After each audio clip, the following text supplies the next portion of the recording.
Halo, selamat pagi anak-anak ibu semuanya, apa kabar? Mudah-mudahan semuanya masih tetap dalam keadaan sehat dan pastinya tetap semangat ya nak ya. Pagi ini kita akan masuk ke materi kita yang baru, yaitu tentang zat aditif, zat adiktif, dan psikotropika. Namun kali ini yang akan kita bahas yaitu tentang zat adiktif pada makanan. Nah, sebelum masuk ke materi, ada beberapa tujuan pembelajaran yang akan kamu capai. Yang pertama, kamu diharapkan dapat mengidentifikasi macam-macam zat aditif. Kemudian kamu diharapkan dapat menjelaskan arti dan fungsi zat aditif yang ada pada makanan. Kemudian yang berikutnya, kamu diharapkan dapat menjelaskan penggunaan zat aditif pada makanan yang menunjang kesehatan. Itu dia ya. Jadi ada 3 tujuan pembelajaran yang akan kamu capai nantinya. Nah, kita masuk ke materi kita, yaitu zat aditif. Zat aditif atau zat tambahan makanan merupakan bahan yang ditambahkan ke dalam makanan, baik dalam memproses, mengolah, mengemas, dan menyimpan makanan. Nah, menurut peraturan pemerintah nomor 28 tahun 2004 tentang keamanan, yaitu mutu dan gizi pangan. Yang dimaksud dengan bahan tambahan pangan adalah bahan yang ditambahkan ke dalam makanan untuk mempengaruhi sifat atau bentuk pangan. Nah, di Indonesia pemakaian zat aditif diatur oleh Departemen Kesehatan, sedangkan pengawasannya dilakukan oleh Direktorat Jenderal Pengawasan Obat dan Makanan atau Dirjen POM. Nah, pemberian zat aditif pada makanan secara garis besarnya bertujuan: 1. Untuk mempertahankan nilai gizi makanan, karena selama proses pengolahan makanan, zat gizi ada yang rusak atau hilang. Yang kedua, agar makanan lebih menarik. Yang ketiga, agar mutu dan kestabilan makanan tetap terjaga. Yang keempat, untuk konsumsi sebagian orang tertentu yang memerlukan diet. Kemudian yang terakhir yaitu agar makanan lebih tahan lama disimpan. Itu dia ya tujuan pemberian zat aditif. Nah, macam-macam zat aditif itu ada dua. Ada dua jenisnya zat aditif. Yang pertama, zat aditif alami. Kemudian yang kedua ada yang namanya zat aditif buatan. Nah, zat aditif alami itu yaitu zat tambahan pada makanan yang sudah ada di alam tanpa disintetis. Nah, zat aditif alamiah mudah diperoleh dan lebih aman digunakan. Nah, berikut beberapa contoh zat aditif alami dan kegunaannya. Yang pertama, gunanya sebagai pewarna. Di sini kita ambil beberapa contoh zat aditif alami, yaitu yang pertama wortel. Wortel sebagai zat pemberi warna orange pada makanan. Wortel sering digunakan pada pembuatan selai nanas. Selain sebagai pewarna orange, wortel juga baik dimakan langsung atau diperas airnya dan diminum. Karena apa? Karena wortel mengandung vitamin A. Ya, di dalam wortel terkandung B-karoten yang merupakan zat pewarna alamiah dan sekaligus mengandung vitamin A. Itu dia. Kemudian pewarna berikutnya bisa kita gunakan kunyit. Kunyit pemberian warna kuning dengan menggunakan kunyit, ya, kuningnya itu kuning agak gelap pada makanan. Biasanya digunakan pada pembuatan nasi kuning. Itu kita pakai pewarna alami kunyit. Nah, kunyit juga sering ditambahkan pada pengolahan daging ayam atau itik. Kenapa? Karena dapat menghilangkan bau amis dan menambah rasa yang khas ya. Kemudian zat pewarna berikutnya, pewarna alami, ada daun suji. Kita beri warna dengan menggunakan daun suji itu kita bisa menghasilkan warna hijau ya. Bisa juga digunakan sebagai zat warna pada minuman ya. Daun suji bisa untuk makanan, bisa untuk minuman. Kemudian kegunaan zat aditif berikutnya sebagai pemanis. Nah, pemanis alami ini yang pertama bisa kita gunakan gula tebu atau gula pasir. Gula tebu dibuat dari tanaman tebu. Fungsinya sebagai zat pengawet. karena gula yang bersifat menyerap kandungan air atau bersifat higrokopis. Kemudian yang kedua ada gula aren, itu juga pemanis alami. Nah, gula aren itu biasa dihasilkan dari tanaman aren. Penggunaannya hampir sama dengan gula Jawa, hanya saja gula aren ini lebih manis sehingga sering digunakan pada pembuatan jenang. Ya, kemudian yang berikutnya ada gula Jawa atau gula kelapa. Gula kelapa ini dihasilkan dari tanaman kelapa, sering untuk pemanis minuman. Itu biasa di dawet, untuk dawetnya, es degan, sirup, dan lain-lain.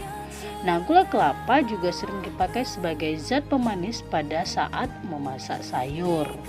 Kemudian zat pemanis yang berikutnya yaitu madu ya. Madu itu zat pemanis yang sangat baik karena mengandung zat-zat gizi yang banyak secara alami. Penggunaan madu juga dapat menambah gizi di dalam makanan. Itu dia. Jadi itu tadi beberapa pemanis alami pada makanan. Kemudian yang berikutnya ada pengawet ya. Penggunaan zat aditif sebagai pengawet. Yang pertama garam dapur. Nah, garam dapur digunakan sebagai pengawet makanan karena dapat menghambat pertumbuhan bakteri dalam makanan. Bahkan garam dapur dapat membunuh bakteri. Hal ini disebabkan karena apa? Karena garam dapur bersifat higrokopis atau menyerap kandungan air dalam makanan. Kemudian untuk pengawet berikutnya ada bawang putih.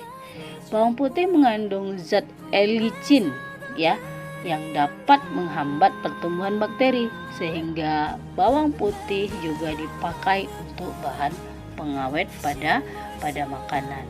Nah, kemudian ada lagi yang namanya asam cuka.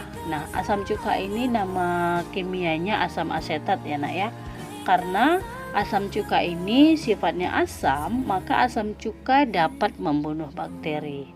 Asam asetat 4% ini merupakan asam cuka yang sering digunakan sebagai pengawet buah atau sayuran. Itu tadi ya beberapa pengawet alami yang digunakan.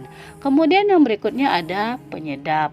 Nah, untuk penyedap di sini yang pertama bisa kita gunakan penyedap alaminya itu pasti garam dapur. Nah, garam dapur merupakan penyedap yang sering digunakan ya. Rasa asin pada garam dapur berasal dari natrium klorida atau NaCl. Kemudian penyedap berikutnya ada bawang putih. Nah, tadi di pengawet bawang putih juga digunakan. Penyedap juga kalau kita tidak pakai bawang putih kayaknya ada sesuatu rasa yang kurang dia ya. Makanya pada masakan biasa sering kita gunakan bawang putih. Kenapa? Karena bawang putih selain tadi dia mengandung alisin, bawang putih juga mengandung sulfur dan iodin yang tinggi. Itu dia. Kemudian untuk penyedap berikutnya ada cabai merah ya. Cabai merah sebagai penyedap rasa sekaligus sebagai perangsang selera makan. Nah, banyak orang yang nggak ada nafsu makannya mungkin karena nggak ada rasa pedesnya gitu kan. Jadi begitu lihat cabai ada pedesnya, terus selera makan pun pasti akan bertambah. Itu dia ya. Itu tadi beberapa contoh. Lain dari situ masih banyak lagi ya contoh penyedap yang bisa kita gunakan yang alami. Kemudian kegunaan zat aditif yang berikutnya sebagai pemberi aroma. Nah, di sini bisa kita gunakan daun jeruk ya. Daun jeruk itu dapat memberi aroma yang khas dan membangkitkan gairah makan.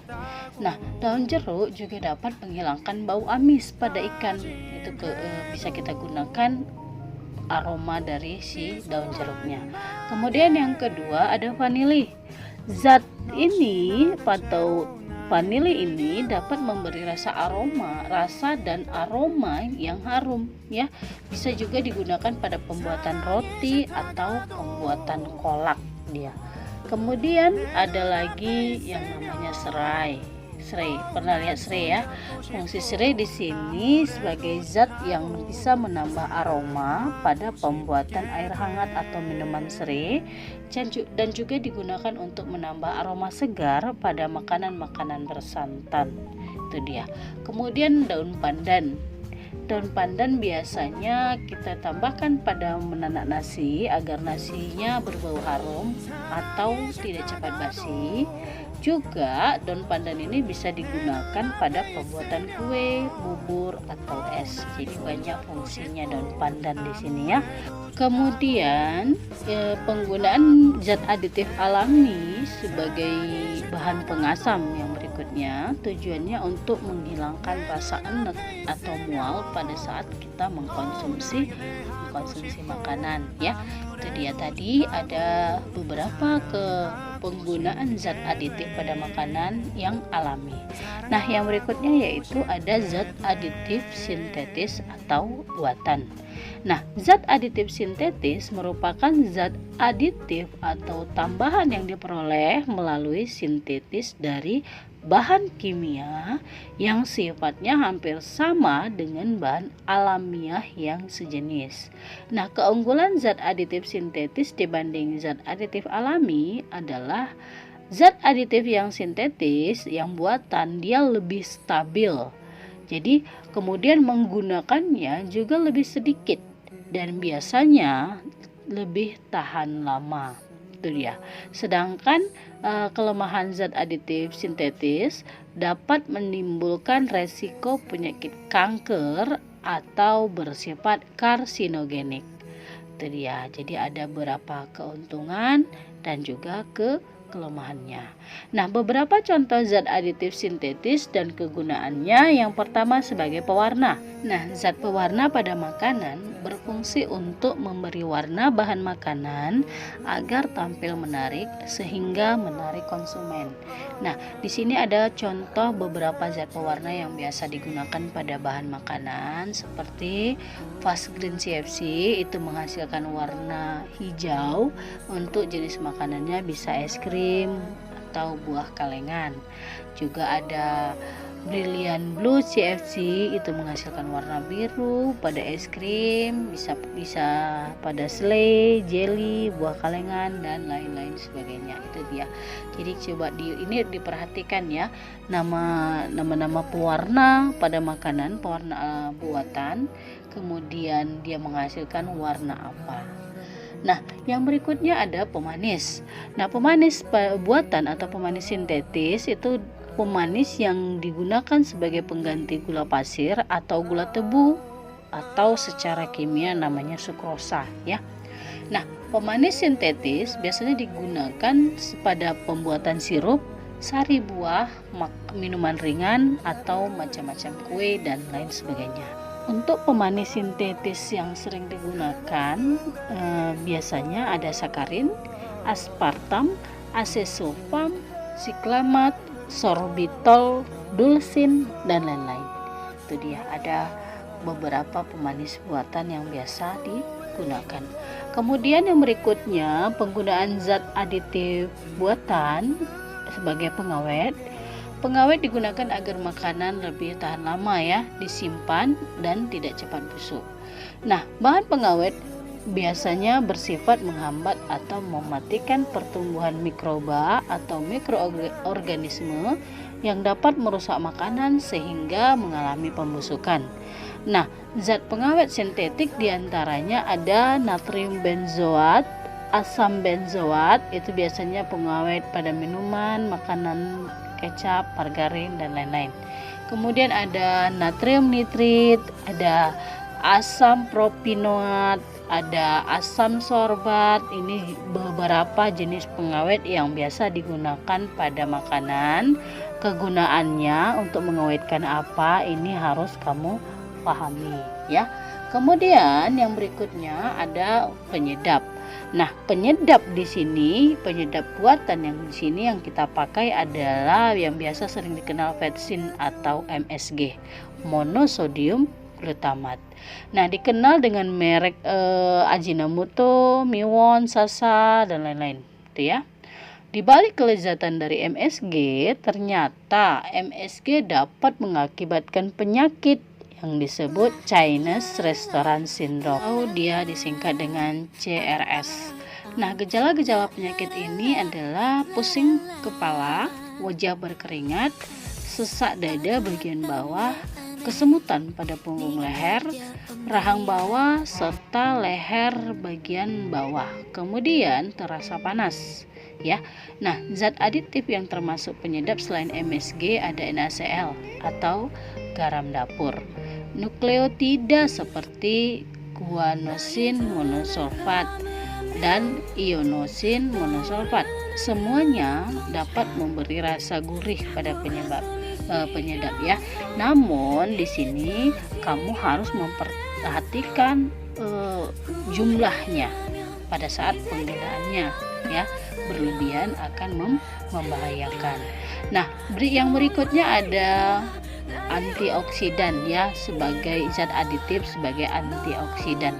Fungsinya untuk melindungi makanan dari kerusakan akibat oksidasi lemak atau minyak yang mengandung senyawa tak jenuh. Nah, yang termasuk zat antioksidan di sini ada BHA, butyl hidroksyanisol atau BHT, butyl hidroksitaulen. Ini digunakan sebagai tambahan pada lemak atau minyak goreng agar tidak cepat basi atau tengik. Kemudian ada asam askorbat. Selain garam kalium, kalsium, dan garam natrium ditambahkan ke dalam olahan daging atau daging awetan, makanan bayi kalengan atau kaldu. Itu dia ya, penggunaan antioksidan yang bisa digunakan pada bahan makanan. Kemudian ada squarestan atau zat pengikat logam. Squarestan ini merupakan bahan penstabil yang digunakan dalam berbagai pengolahan bahan makanan. Squarestan akan mengikat logam sehingga menjaga kestabilan bahan. Nah, squarestan yang paling sering digunakan dalam bahan makanan adalah asam sitrat dan turunannya, fosfat, dan garam etilendiamin tetraasetat atau EDTA. Kemudian penambah aroma berikutnya ada penambah aroma essence atau flour. Zat aditif ini biasanya digunakan untuk memberi aroma pada buah-buahan pada makanan ya. Beberapa essence ini untuk menambah aroma pada zat aditif buatan ini juga harus kamu perhatikan ya, harus kamu pahami. Nah, kemudian yang berikutnya sebagai pengatur keasaman. Nah, zat aditif ini berfungsi untuk mengasamkan atau menetralkan serta mempertahankan derajat keasaman makanan. Contohnya di sini ada asam asetat, asam sitrat, asam laktat, asam tartrat, natrium bikarbonat, amonium bikarbonat. Itu dia. Pada penggunaan zat aditif ala buatan, kita harus memperhatikan batas dari penggunaannya. Informasi mengenai batas maksimal penggunaan harian atau BMP atau acceptable daily intake sangat penting diketahui oleh produsen makanan dan masyarakat. ADI merupakan batas yang tidak menimbulkan resiko jika dikonsumsi oleh manusia dengan perhitungan per kg berat badan. Menurut Peraturan Menteri Kesehatan Republik Indonesia Nomor 722 Strip Menkes Strip 9/88 tentang bahan tambahan makanan. Nah, berikut ada beberapa batas penggunaan tambahan makanan, diantaranya kamu bisa perhatikan pada tabel nama zat aditifnya menurut Permenkes RI, berapa batas kegunaannya menurut batas ADI per kilogram berat badan. Di sini ada berapa batas-batas yang bisa digunakan. Nah, sebagai contoh di sini seorang siswa mempunyai berat badan 40 kg. Dia akan mengkonsumsi makanan yang mengandung zat aditif dengan nilai ADI 5 mg per kilogram. Maka batas maksimal harian zat aditif yang diperolehnya bisa 5 kali 40 sama dengan 200 mg. Itu dia ya.